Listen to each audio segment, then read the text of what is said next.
Well, good morning again.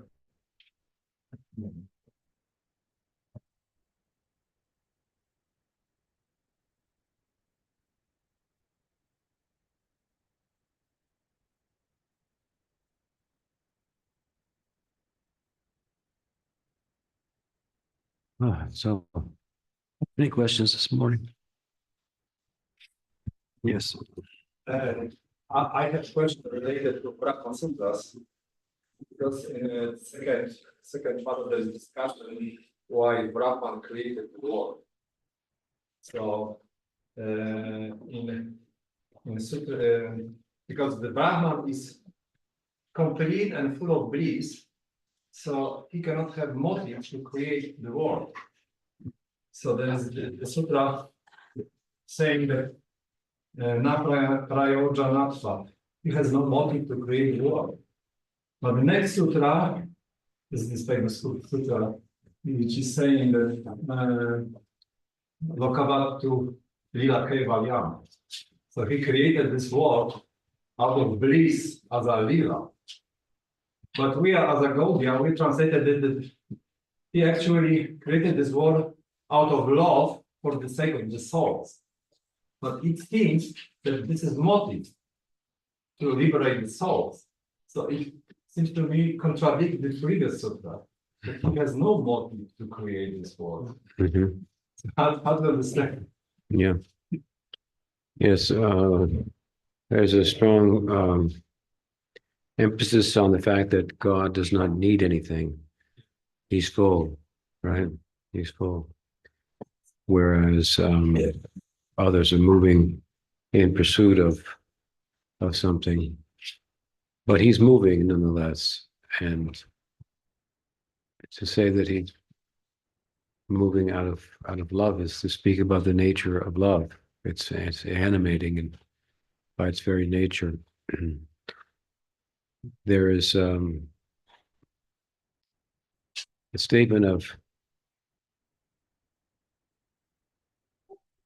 Sutta Goswami in praise of Sukadeva Goswami, who describes him as Karunayaha Purana Guhyam, that this great secret of the Purana, Mahabhagavad, he spoke out of compassion. So I think that the two ideas that God made the world just out of fullness, out of completeness of himself. There's movement because we're on empty, we're trying to get filled up. And then there's celebratory movement out of being full. You're so full that you move and dance and celebrate, right? So what's referred to Bhagwan as movements, is manifesting of the world. The latter is underscored for good reason. But I think that compassion falls within that as well. Because compassion is a kind of love. And as I said, Sutta Goswami says, Karunaya Purana Guhyam. He spoke the Bhagavatam out of compassion, means he had no motive. He had nothing to fulfill. He wasn't a professional reciter of the Bhagavatam who needed to make an income by reciting it, for example, which is a fairly, common thing in India. So I think that the two may sound different, but they're synonymous. My experience has been that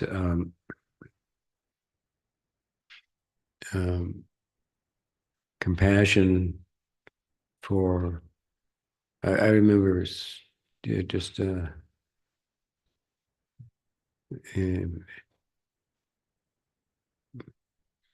I remember when I used to distribute books for Prabhupada, sometimes I would be so ecstatic, and I would think that, just let me move a little bit more to touch one more person, something like that. It would be so beneficial for them, and so on.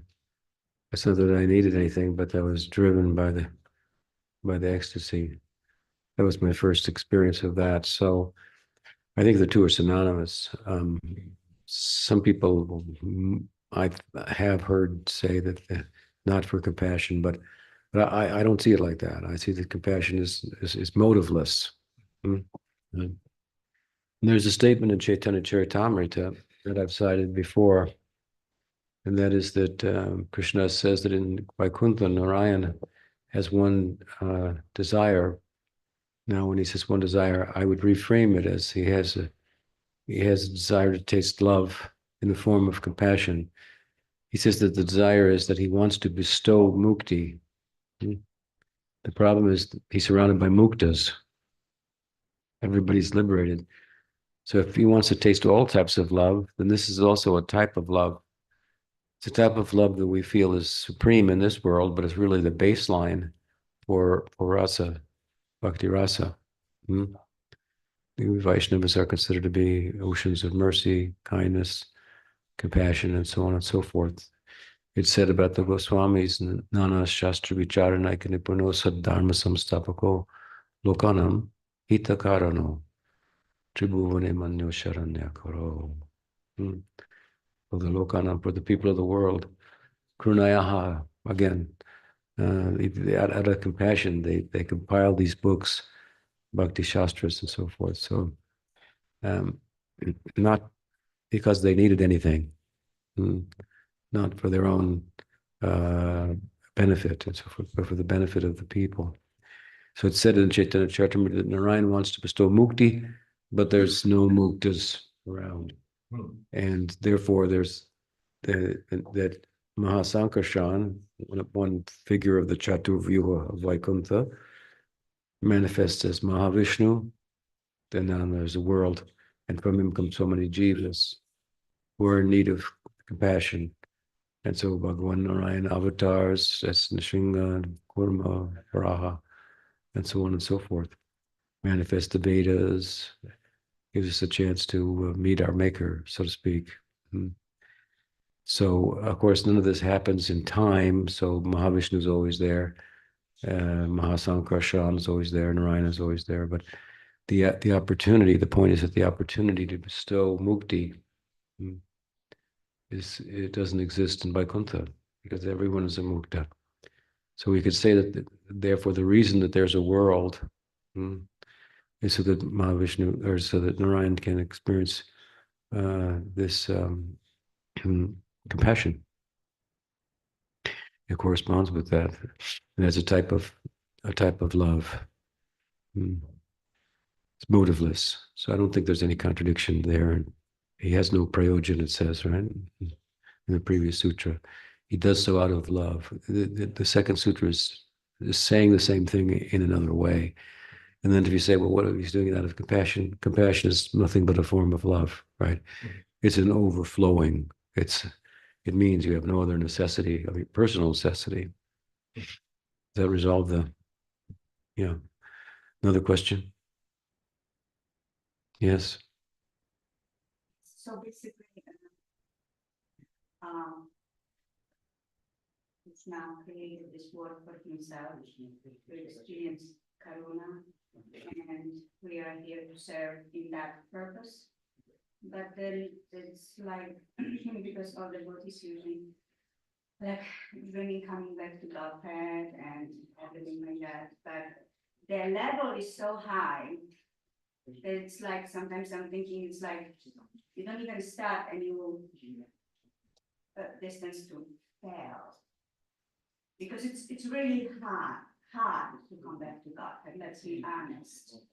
And it's like my question, I guess, is why?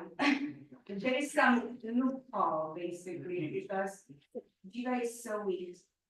Well, that's the problem. So, Mahasankarshan and Vaikuntha may manifest jivas who are nityasiddhas to serve Narayan. And in the form of Mahavishnu, he'll manifest jivas also. The problem is that Mahavishnu presides over the shadow, if you will, which we call the Maya Shakti. Now, you shouldn't question whether Maya exists. You know that it exists, and it is formidable. But we are very small. So Vishnu, out of compassion, manifests the jivas, but because of their smallness, in the face of the Maya Shakti that he presides over, it becomes a problem. Therefore, he makes a great effort to resolve the problem by descending in the world, by manifesting the Vedas, and so on and so forth. That's what he does. But you can't. What can you do? It's not like, why is the Maya Shakti so the way it is? Certain why questions are just not worth answering. Like, why is there anything? What? It's just what it is. Why is there anything? You can say it's just what it is. You can say, well, you want it to be different, but it's obvious that my material nature is powerful, and that it exists and that it's powerful. And it's not that God made it that way. God didn't make anything. Maya Shakti is part of God, one of his Shaktis, the Tatastha Jiva is part of God, and so on and so forth. So this is reality. This is just what reality is. And now you could describe it in other ways, but I think it would be hard to describe reality in a way that is more optimistic than the way Gaudiya Vaishnavism explains the world.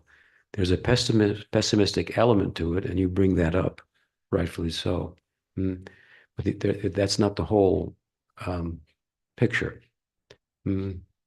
Vedanta is extremely optimistic. What prospect it lays before us, in part in its worldview. And good things are not achieved, usually overnight. They take some time. That's our own experience, even in terms of perfecting ourselves materially in any particular field and so forth. So the highest perfection will take long. But I mean, it's a perspective also. It's a perspective that you have that seems very real, but it doesn't look that way from God's vantage point. And when you make progress in spiritual life, you look at things differently. So can't really ask, why is material nature so powerful? Why am I so small? Why is Krishna black? Or blue. You could say because that's the color of romantic love or whatever, which is true in Indian aesthetics. But again, that Maya exists, or that the material energy just exists, or that there's a force that distracts us from our own interest. It causes us to do things against our own interest that we can understand with our own head. You can't deny that there is, right? Did you ever do something that you knew was not good for you? Maybe a few minutes ago. So, yeah, you have to figure. Well, if you use an analogy of reality. If we take God as the fire, and the fire consists of heat and light. So heat and light, this constitutes his Hladini and Samvit Shakti, his internal energy. Light means knowledge. You ever see the light goes off in his head, right? The light bulb goes off in your head. Illumination.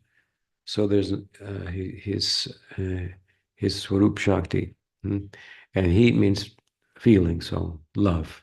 So it's heat and light and fire.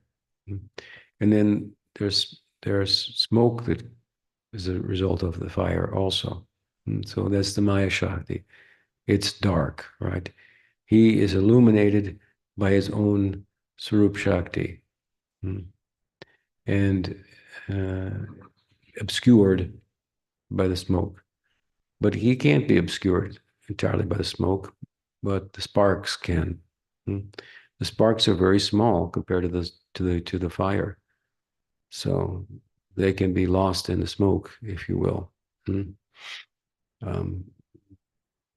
Yes, so we're atomic. We're very small. Material energy is very big, so the task is formidable. But time is very relative, so it depends from your vantage point. I mean, the guru will typically see things very differently than the student in terms of time, and think everything's going fine. We're a little more focused on the immediate, if you will. Just like parents step back from their children who are so preoccupied with a particular stage of their life, and they step back and they don't take it so seriously. They know in a year things are going to be different, it'll change and so forth. So those of you who have children, you know what that's like. So the children's vantage point is immediate now. Something has to happen. It's not happening. That's a big problem, and parents see it as see it from a different vantage point. So we try to look at it from a different vantage point, but that's just the way it is. Some things will never change. Don't you believe it? No, we can change everything. That's Krishna consciousness. What else?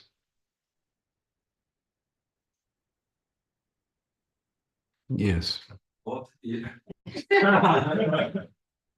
what if you get the ticket to Krishna in the same day you die, and then after that you see Jesus Christ? What would you ask him? Where's Krishna?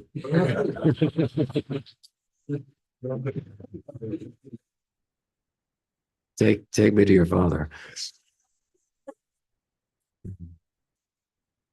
What else? Yes. To say something more about Lord Nityananda, because someday you said that we should consider Lord Nityananda as a founder of our Sampradaya. But then someone can object or have doubt that why we don't call ourselves Nityananda Nuga, but instead we are calling ourselves Rupa Nugas. Because Rupa defining literary contribution, defining rasas, and so why not call him if he is founder of our Sampradaya? Well, Nityananda Prabhu is began the Sampradaya in a particular sense, that he began initiating disciples at the behest of Chaitanya Mahaprabhu, and before the Goswamis' books were ever written, and so on and so forth. So that's undeniable. He typically is said to have declared, when Mahaprabhu said, worship Krishna, chant Krishna's name, no, worship Gaur, chant Gaur's name, and so forth. So that the strength of the Gaur Bhakti of Nityananda Ram set the Sampradaya in motion in his group with the Dwadasa Gopals in West Bengal. They were initiating widely. And so that's undeniable. In that sense, he is the beginner of the Sampradaya. Rupa Goswami, you have to understand, Nityananda is way bigger than Rupa Goswami. Nityananda was God. Rupa Goswami is great. All great devotees are great, but God is another thing. So Chaitanya Mahaprabhu, Nityananda Prabhu, they're in a different category, right? Not a jivas. So therefore, Heno Nitai Vinay Bhai Radha Krishna Bhai Vinay, without going through Nityananda, you cannot get Radha. You cannot attain love of Radha and Krishna. That's a fact. Rupa Goswami would be the first one to agree with you. The term Rupanuga, and this comes at the end of Manashiksha, a poem by To the Mind, Teachings to the Mind. It means literally by Raghunath Das Goswami. And Raghunath Das Goswami considered himself a follower of Rupa Goswami, and he coined the term Rupanuga. Now, if you look at what he says there, context, he's talking about following in the bhav of Rupa Goswami, sometimes referred to as Manjari Bhav or Tadanamodana Bhav. It's a type of Madhurya Rasa in which the devotee follows the bhava of someone in Akanta. Kanta Bhav means another type of sambhog, a different type of Madhurya Rasa, where the where the gopi wants to have union with Krishna, like Radharani is the best example, Chandravali of Sambhog. And then Tadbhav means that they want to follow in the wake of their bhav and assist them, right? So that's the preferred type of Madhurya Rasa in Gaudiya Vaishnavism. Sometimes it's called Manjari Bhav because it's the blossom that comes off the whole bush. So so he said he coins the phrase Rupanuga, and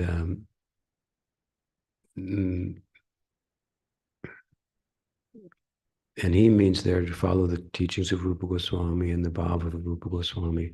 So it's a term that many devotees have picked up on, and they refer to themselves as Rupanugas. I mean, Bhaktisiddhanta Saraswati Thakur referred to himself as such, and he pursued that ideal. But with regard to, let's say, Sakyaras, for example, it's not that Rupa Goswami doesn't hold an important position therein, because his contribution in that regard is immense.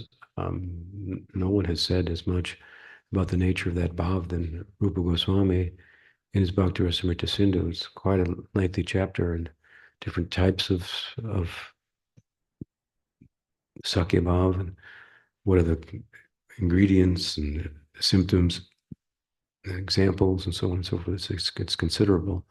So those who are following the Sakya bhav, they're also following the Rupa Goswami. If you look at my book, it's full of quotes from Rupa Goswami about Sakya bhav, but we are now following the ideal of Manjari bhav. So there's like, you can kind of take the term Rupanuga and use it the way Prabhupada did, or use it the way Bhaktisiddhanta did, and other devotees. In the latter case, they're using it in relation to the bhava, following the bhava of Rupa Goswami. And in the former case, you find examples of this in Prabhupada. If you look in Prabhupada's books everywhere, he only uses this one form, following Rupa Goswami, the teachings of Rupa Goswami, which would include the prospect of Sakya bhava and how to pursue it, which he teaches there. I mean, he gave a sequel to the, Bhakti Rasamrita Sindhu, Ujjwal Nimani. It's all about the nuances of Madhurya Rasa. In Bhaktivinoda Thakur's Jaya Dharma, the two students of the same guru, one is pursuing Narmasaka bhav, following Subal, the other is following Lalita Sakhi and pursuing Manjari bhava. And in the end, they have a Siksha guru who's teaching them. And after the second chapter of Ujjwal Nilmani, the one in Sakya bhav drops out of the discussion because the rest doesn't pertain to him. I disagree with that slightly, but I understand the point that Bhaktivinoda is making, because in the second chapter, the position of these Narmasakas is mentioned, and there's a couple of verses about Subal and so forth. But the rest of the book is plentiful with verses in which Subal is involved, verses that are examples of different nuanced aspects of Madhurya Rasa. But anyway, the term Rupanuga can be used in two ways. Like I said, one just in a general way, following the teachings of Rupa Goswami, which we do, or the second, following the bhav. And the later idea is more prominent, but but Rupa Goswami is also a follower of Raghunath Das Goswami, of Nityananda Prabhu. Raghunath Das Nitnaratam plays what Arakabe Nitai Chandra Karvan Hoyive Sangsara Vasanamor Kabe Tuchap. He gives a gradation to get to Manjari Bhavi. He's in his song there, Lola Samayi, he's showing you got to go through Nityananda Prabhu. And in other places, like I cited earlier, Henanita Bina Bai, Radha Krishna Pai Bina.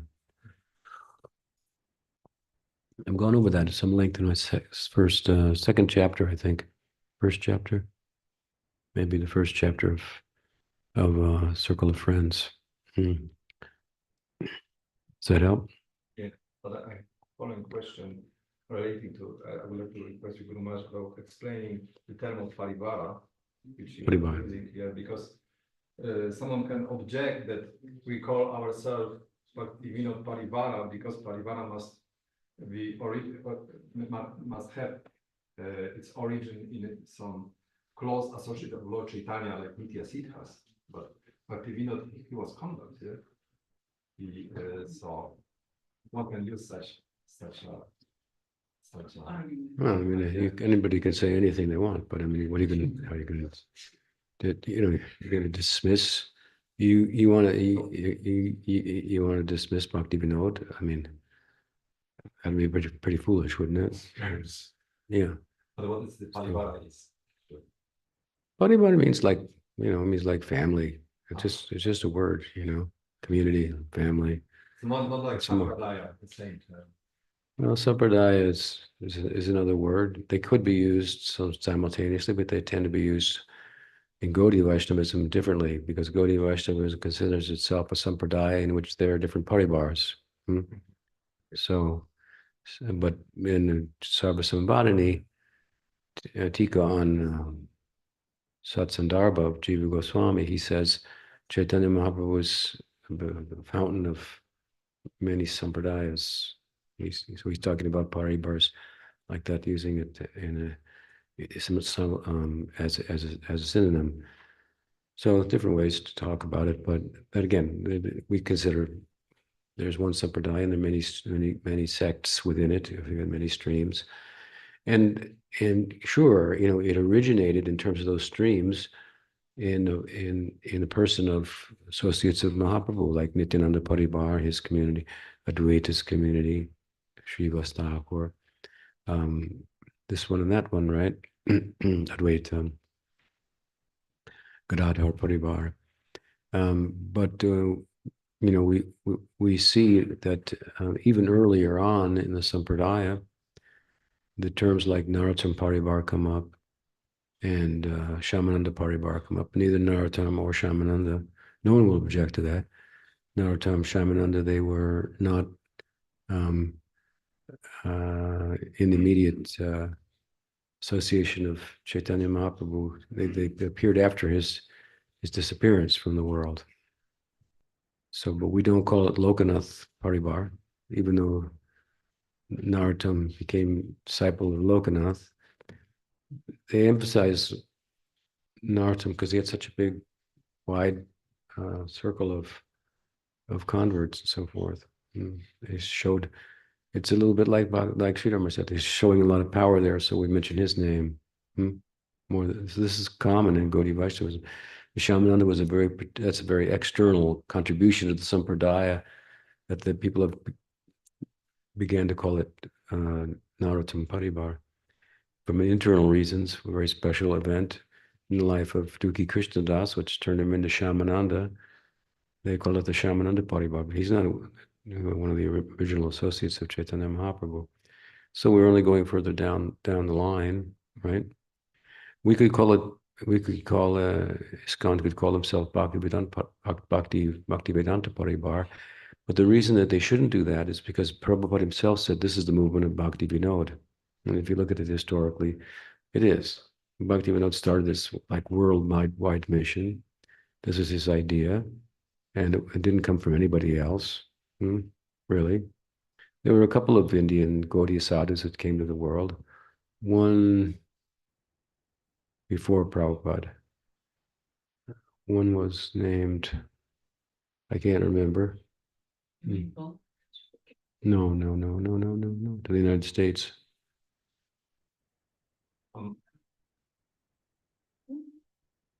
There was one fellow, I can't remember his name, but he was very, that's the second one. Mahanam Bhatt was from the Mahanam Sampradaya. That's another Gaudiya group, kind of. They accepted that Jagat Bandhu was a reincarnation of Chaitanya Mahaprabhu. And he wasn't a person to dismiss altogether. He lived in a hut by himself with for like years, I don't know, a decade, something like that. Very internal person.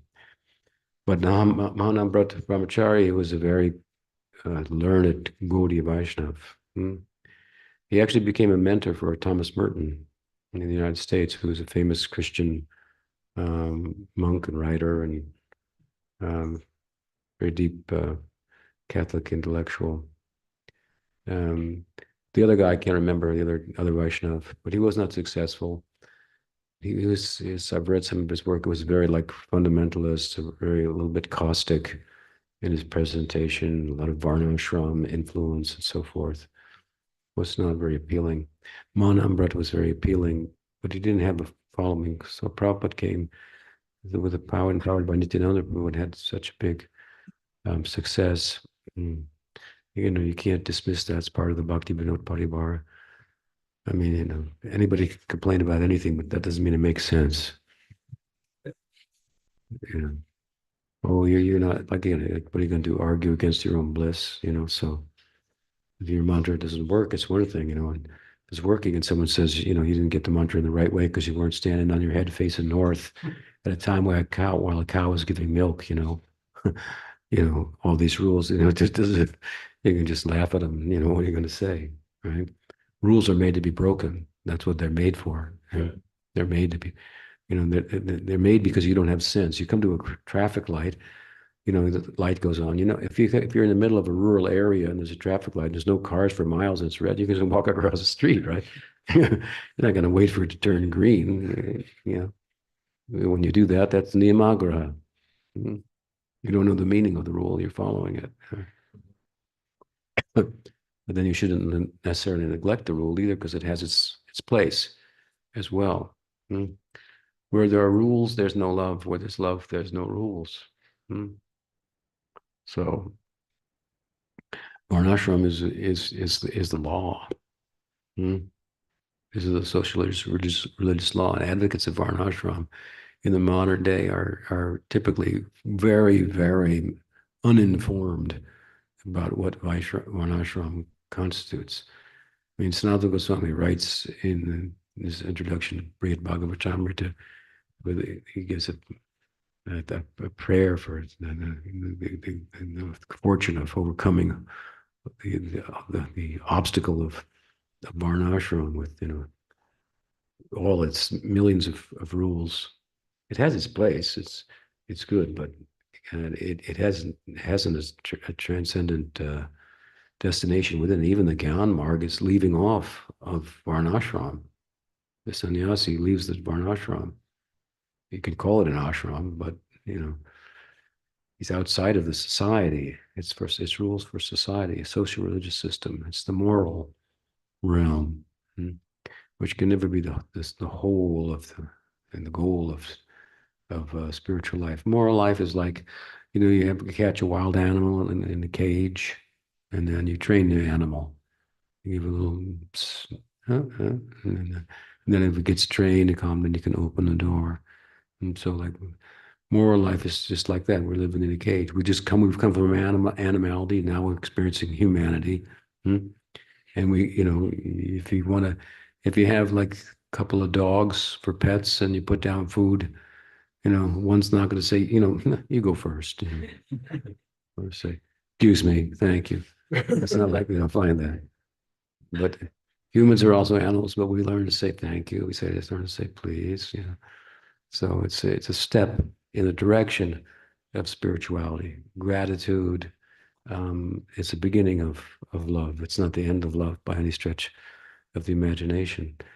So Gaudiya Vaishnavism picks up where Varnashram leaves off. You can read it right in Bhakti Rasamrita Sindhu. These rules do not. It's a different marg. It's a different path. So the whole Bhagavatam is about the whole Gopi Bhav, that the Rasa Lila, the center of the Bhagavatam. So what it's all about. They transcended the Varnashram. The place of the women, it was very high, very high in the Bhagavatam, right? And with Varnashram, in Varnashram, it's not. So that doesn't mean we shouldn't. There's some standards or policies of cleanliness and so forth, and within Varnashram, they make a lot of sense. So we incorporate them sattvic aspects, but therefore, it used to be a custom when Gaudiya Vaishnavas got initiated, those who had the sacred thread, they would take the thread off to indicate it, because that comes in the Varnashram, to indicate that they were now on the Bhakti Marg. So in Varnashram, this is the other end of the spectrum. you know. In Varnashram, there's worship of God too. I've given an example before. When we were young, we'd go to Vrindavan.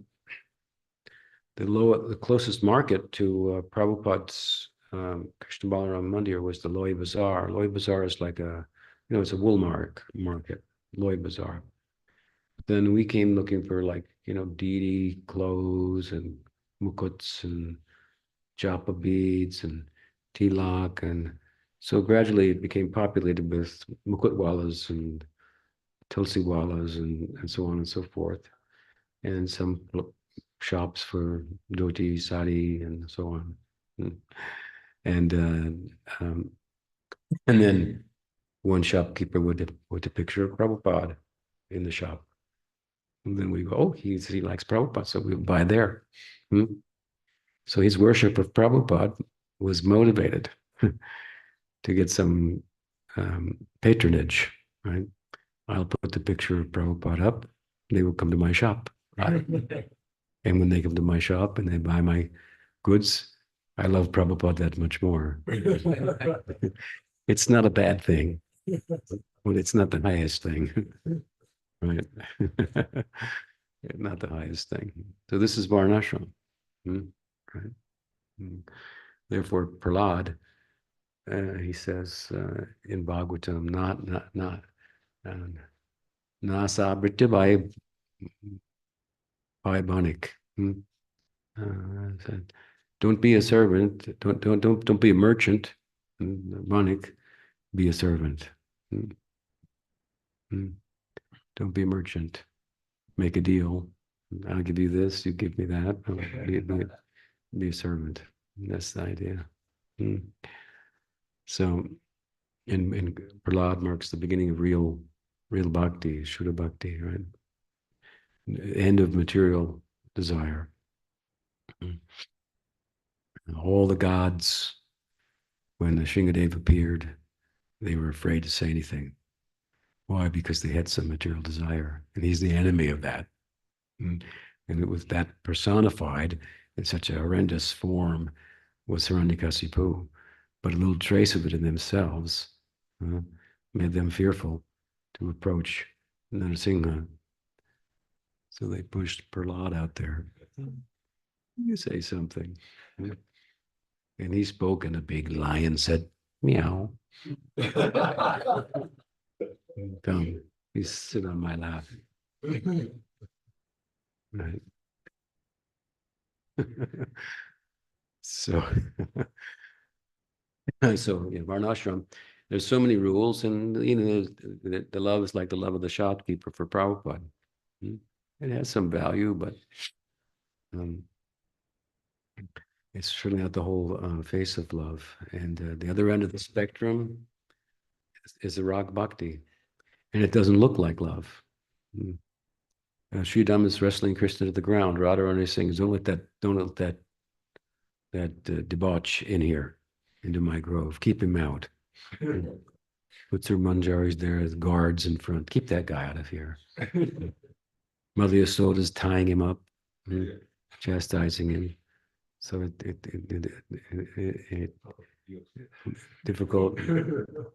difficult to understand, right? But the rules are broken there. All the rules are broken. Vaikuntha, they can't relate to that either.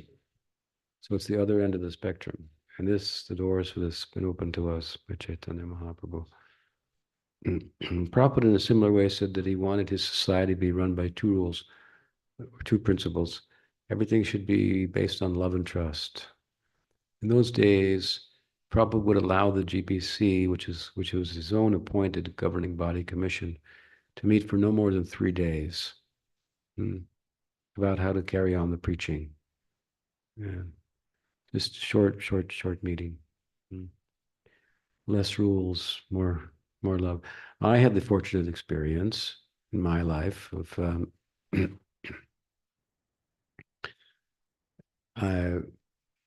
I was sent to Australia and to help inspire the devotees for book distribution, and Prabhupada invited me to come to India, which was for the first festival. So we went from Australia to Madras. We arrived at a house there, and that the GBC man of Australia knew these Brahmins. We stayed in their house for one night. I remember it very vividly. And they were the Madhva Brahmins, very nice Vaishnavas, and they were putting out breakfast for us. And one of the devotees, one of my Gabra said, "Has this been offered?" And the Brahmin said, "Prabhu, the whole house is offered. This whole house has been offered. Don't worry." So then we went up to Calcutta and on to Mayapur. And I was, at that time, I got news that the GBC in Los Angeles, his name was Karandar, that he had left the mission. And he was a inspirational type of a person and so forth. So that was a bit of a shock. But it was something I would have to get used to, I found out. That such things could happen. Prabhupada was once asked, why so many big devotees are leaving? And Prabhupada said, big devotees don't leave. Prabhupada, what could he do? Certain devotees, certain people have managerial dispositions, right? That's just what they're like. And so he engaged such people in managerial positions. It's unfortunate that sometimes in the eyes of devotees, managerial positions became synonymous with spiritual advancement. They're not. Because you become the president of the temple or this organizer, that doesn't necessarily mean you're more advanced than the devotee who's serving prasadam, sweeping the cleaning up after the cows and so forth, right? But this happens when you try to spread things, something like this very widely and in other cultures and so on and so forth. It happens in India too, but being a sadhu is one of the professional opportunities in India. You could become a sadhu, you could be very good. You join the mission, you're expert brahmachari, and then you're going to get promoted. Eventually, the math's going to be under your control. There you go. Now people are going to bring you food and everything. So that happens. It becomes an occupation. It shouldn't be like that. But anyway, this fellow had left, Karandar. And so I was a little bit like, well, he's the one that sent me to Australia. So where do I go now? I could go back to Los Angeles, but Prabhupada called me and said, you travel and preach all year long and then come spend every year 1 month with me in Mayapur and Vrindavan. And so I became under Prabhupada's, direct leadership, if you will, by his own instruction to me. And so, and I was traveling and preaching, and I had something to do with, or much to do with the distribution of Prabhupada's books and inspiring others. We would live in a little bag. We had a little bag that you would put books in, and we'd empty the books out, fill it up with our clothes, and go to the next temple. That's what we lived out of. And all the money we collected, and we collected a lot of money, sent it all to Prabhupada's book fund. At a certain point, with that money that we were sending to the book fund, was all sent to build the Krishna Balaram temple. And that's why Prabhupada put in stone. This is donated by the Bhaktivedanta Traveling Sankirtan party. That was my party. We built the Krishna Balaram temple. It's engraved in the stone. He also gave similar credit to Guru Kripa and Yasodananda Maharajas, who raised money in Japan for that. But I sent them to Japan. That's another story. I was living at that time, when I came to Mayapur, the first time I came to Mayapur, I was living in the grass hut that Prabhupada used to live in before any buildings were built. He used to stay in a grass hut there. So I was staying there, and these two Maharajas, Guru Kripa Maharaj and Yasodananda Maharaj, they came there, and they were staying there too. I guess I was a brahmachari. I was married when I was born, when I joined, and my wife was pregnant, but my wife left after some time. So anyway, I was staying with these sannyasis, and they were quite a pair of characters, and they wanted to. Well, anyway, it's a long story. They wanted to raise money for Prabhupada, so I had the genius idea of telling them to go to Japan because they wanted to come to America and do it. And I saw that they would be a big disturbance to all the temple presidents because of the way they did things. I won't go into the details about it, but I saw that. And so I'm not, I'm kind of a simple person in some ways, but I'm not dumb, I could. So I said to him, one devotee came from Japan. He was telling me it's easy, you give it back to God and you go like this and people give you money. So I said, I told them, why don't you guys go to Japan, and raise money for Prabhupada? Well, they did. They went to Japan, they raised a lot of money, and then they got themselves, the movement kicked out of Japan. So that eventually that's what happened. It was terrible. But anyway, the money that they sent to Prabhupada for building Krishna Balaram, I had some credit for that too. So I'm very happy to be part of the Krishna Balaram Mandir. Some years ago, I was invited by Jamuna, my god sister, who's passed away now, to visit her and Baba and her friend. What is her name? Nina Tarni. They had built a cob house, mud house in Canada. So I went and spent a week with them, lectured on the Brahma Vimohan Leela. And she, Jamuna, was very involved in the Krishna Balaram temple in Vrindavan, in the service of, getting it built and so forth and establishing things there, her and her husband, Gurudas. So we had this very deep connection because she realized, oh, you were like on the other side, raising money for the Krishna Balaram temple and meditating on it. And I was there. It was very nice. I remember it was in the middle of the summer, 1974, the temple was supposed to open for Janmashtami. So I had a party of about 6 or 7 or 8, 10 men, brahmacharis who were distributing books in different places. And I wanted to take them all to Vrindavan for the opening of the Krishna Balaram temple. Because my thought was, this is a very, very important event for Prabhupada. And it's just going to be filled with bhakti samskars and impressions of bhakti. I'm not going to miss that. And so,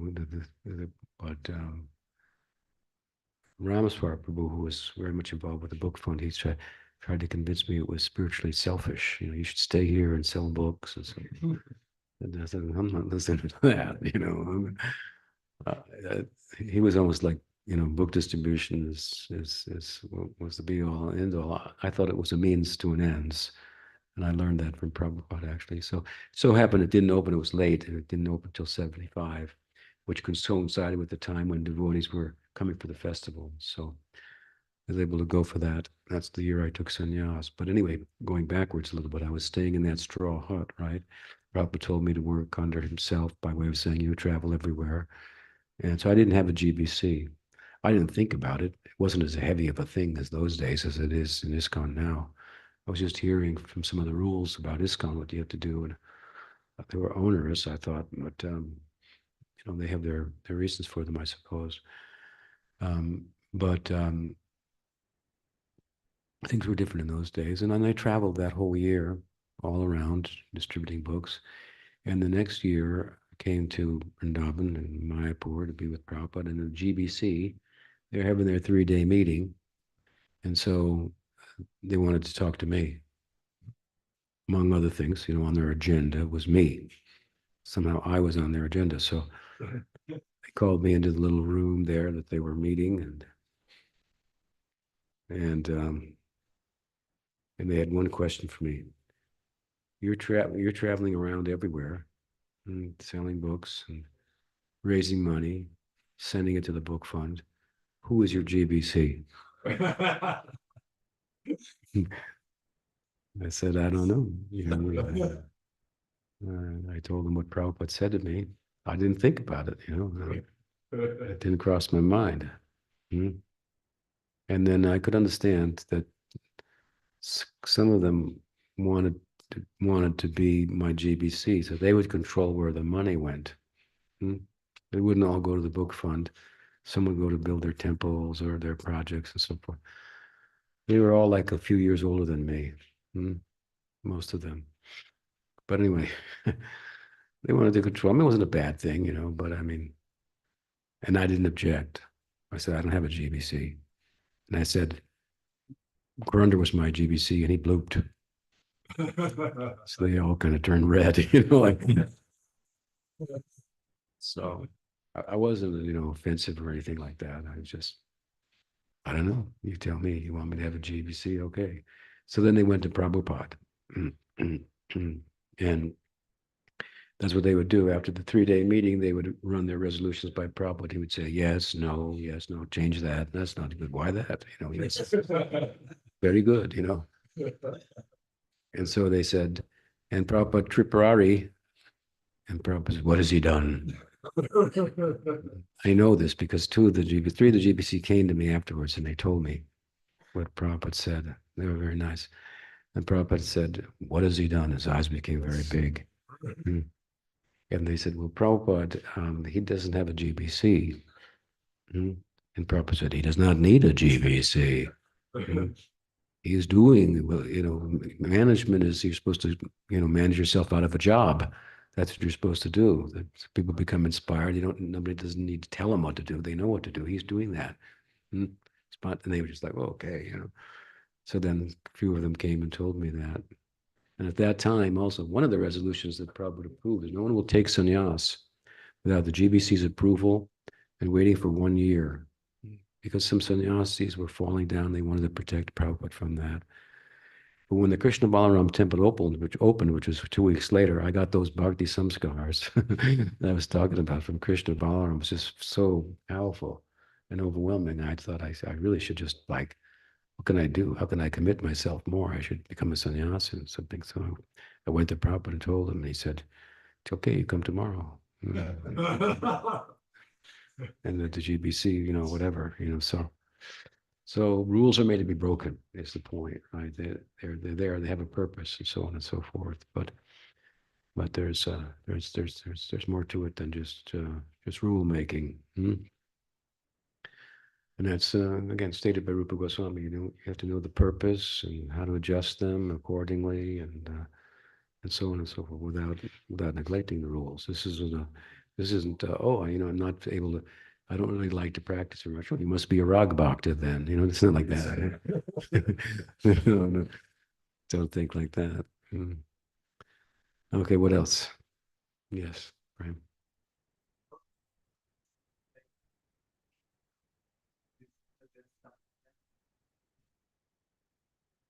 Um,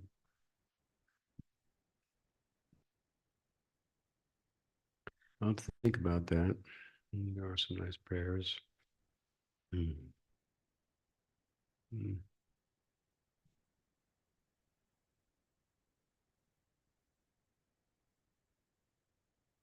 There are many, many songs in the Gaudiya.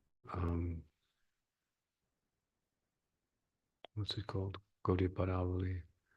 3,000 songs in Bengali, many songs about Nityananda Prabhu that hasn't been translated. Some here and there. But let me think some particular ones, and I'll try to send them to you. Put some together. Yes. But motivation of becoming concentrated on the path, because what you said these days about that the material world has to die for us and we have to die for the material world. It deeply resonated in me. And I have noticed that although like it's very wonderful when we have like lectures and members in your association, it's very empowering. For me, the biggest trigger to become very focused is still like some material suffering, some emergency happens in life. Instead of this positive trigger, somehow negative trigger is putting me into motion much more. But I take shelter of the positive things, so to say. Is Yeah. this okay? I mean, is this the way how it works? I guess in the earlier stages. Yeah, sure.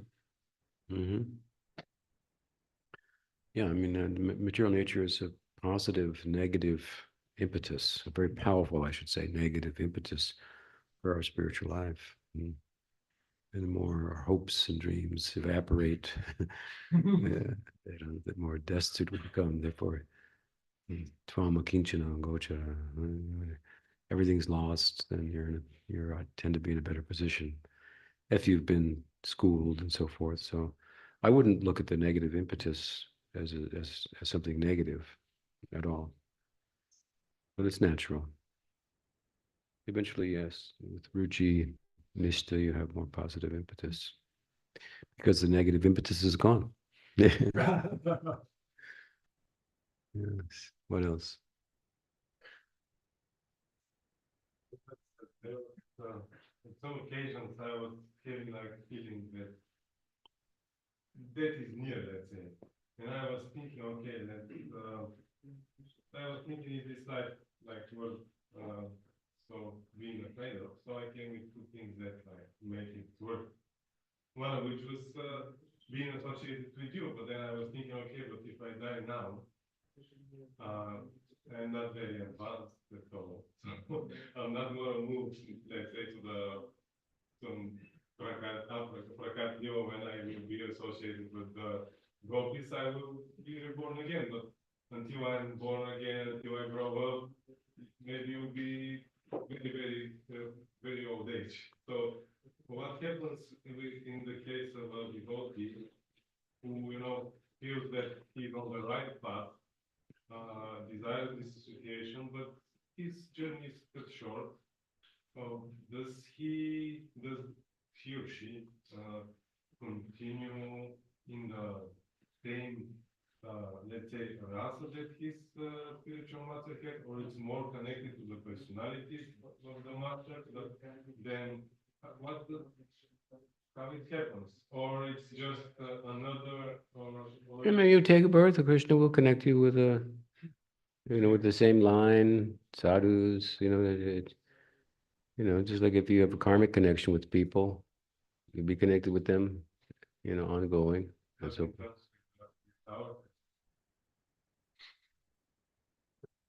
well, there's just different ways to look at that connection, right? So the guru is a manifestation of Krishna, right? So Krishna is the original guru. So could come in different bodies, different shapes. Your question is, what about the Vaishnava, who's my guru?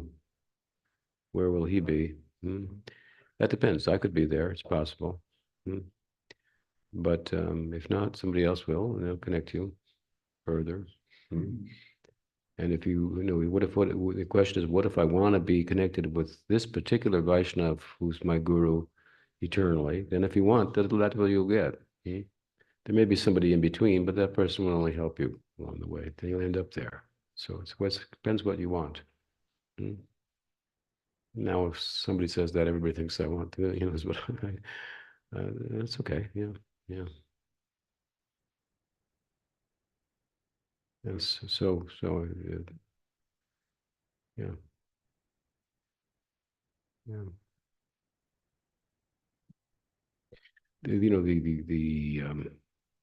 The significance of the guru is nowhere greater than it is in Gaudiya Vaishnavism amongst all traditions. I mean, he disappears in Advaita Vedanta. It doesn't appear in the same way within Vaidhi Marg.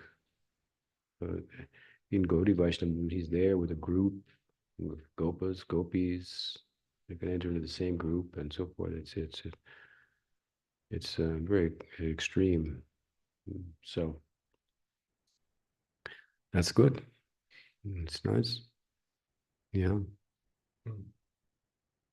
But, I'm here. I'm Prabhupada's disciple. Prabhupada left, right?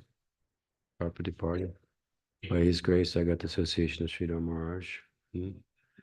And, they're brothers. I could understand, the same, they're set 2 leaves from the same tree. So it was very, very, very comforting. Of course, he had much to say about Prabhupada, and of course his own self was very extraordinary as well.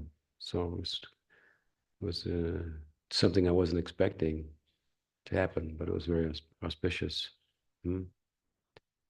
So, if you take birth and another Vaishnava becomes your guru, it'll be wonderful. But if a particular Vaishnava, you want to be with that forever in the same group and go local, then that'll happen. What else? Yes. You mentioned the types of community where I'm coming from, like realizing how fallen one is and then Two types of what? humility. Yeah.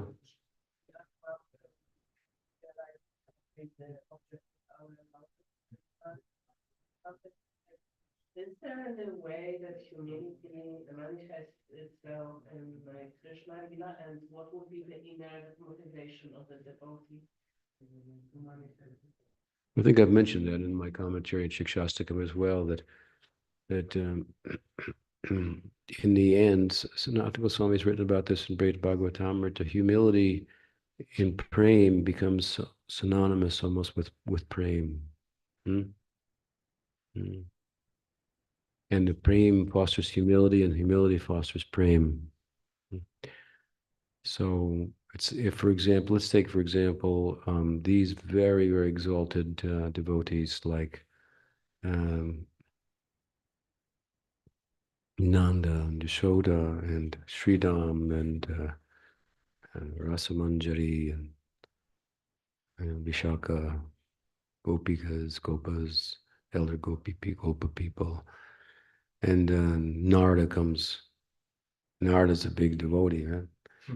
But he's lower than them. But how will they react? They'll pay obeisances to Narada, and so they don't say we're the Rag Bhaktas, Narada, So humility is very central to the path, as Chaitanya Mahaprabhu says. In earnest, one can make progress in earnest, and once this is in place. He says, Trinadapi Sunichinaturadapi Sahishtanamana Manadena Kirtanaya Sadahari. From there, with these things in place, then you make tangible progress. So, and in the end, humility is there.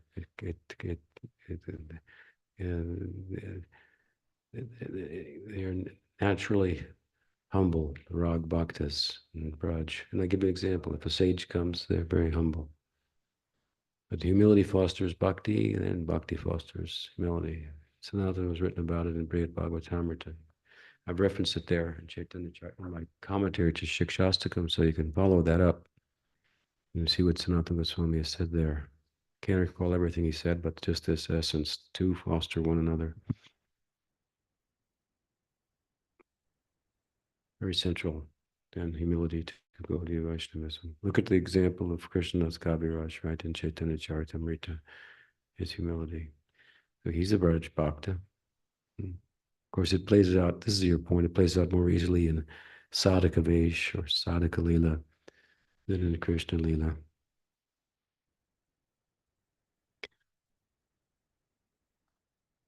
All right, well, yes. I'm speaking to and the caretaker last night of the retreat and the Hiva temple, and the same temple president had left the temple up the road, and so the temple will maybe struggle to survive the winter without the building, but they would hope to look after it, because even though they've got worship Shiva, that Krishna obviously they really much recognize and the public Bhagavad. But this obviously in our tradition, Shiva is a very, very exalted devotee of Krishna. But if we were in a position and the same situation came and there was a Shiva temple that's struggling and we were in a stronger position, would it be merciful for us to also support the Shiva temple? To work, to help the Shiva temple? Just to keep afloat, to maybe. Sure, why not?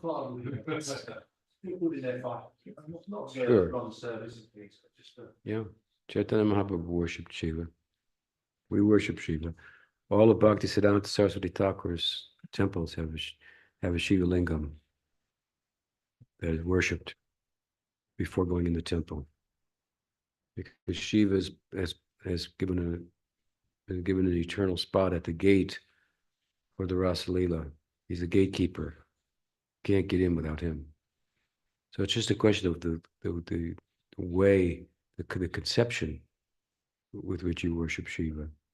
Shaivites tend to worship Shiva as he's supreme, and they want to argue with the Vaishnavites. Shiva is better than Vishnu. They want to argue like we worship Shiva, and we don't say that he's better than Vishnu, but we say that he's the best devotee of Vishnu, and that's more flattering. When Parvati asked her husband Shiva, what's the best type of worship? He said, Aradhananam sarvesham Vishnur aradhanam param.